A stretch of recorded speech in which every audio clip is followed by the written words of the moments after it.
А може би арестуват и кмета на Силител, защото на почва. Да, кмета на Бръчка арестуват. А ти чипова съгласни бяха?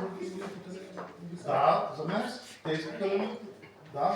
Ето, кмета на Симитли, проверете, би трябвало, има доказателства и той да бъде арестуван.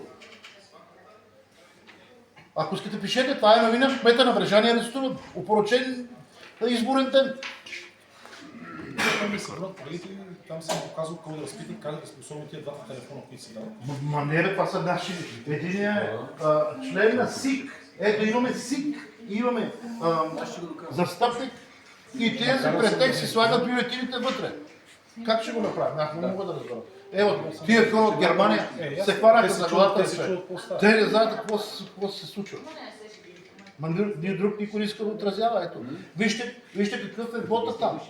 50 и няколко, 60% е вод. Нали гледате вод? Трябва да завинаги да прекъснем тия. Как да прекъснем? Ето, навсякъде имаме сикове, навсякъде имаме хора, застъпници и те пред застъпниците вкарват вътре. Как да го направим? Добре, като го снимат това с телефона, не е страх, че носят наказателно отговорност, че правят такива. Не им пука. Не им пука, на никой нищо не му пука. На никой нищо. Ние имаме член на СИК. Това е най-висши орган. Да, и от изборния ден, който... Би трябвало да бъде, това е висши орган. Обаче то, кажете как да го направим. Не, направо... Какво правят? Пускат бюлетините по пълни. Да, вътре. И се записва. Там прави. Как ще направим? Ето предния път какво направихме?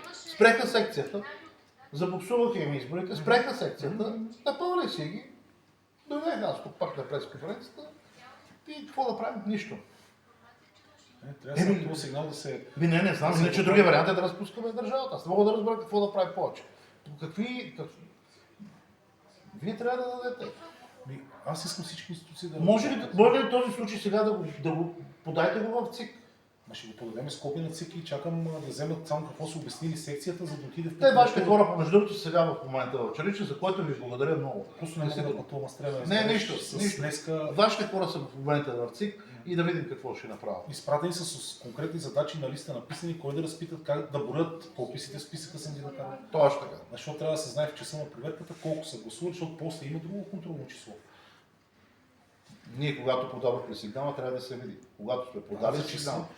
Да.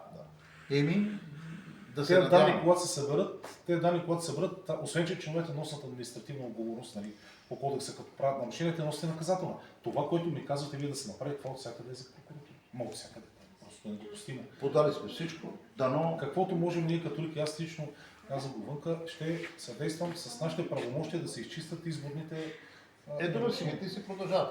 Добре, 8:30 сме пак тук. Така ли пак има пресконференция? 8:28. 8:30 тук пак. Добре, благодаря ви. Пак ще се видим. Добре, довиждане.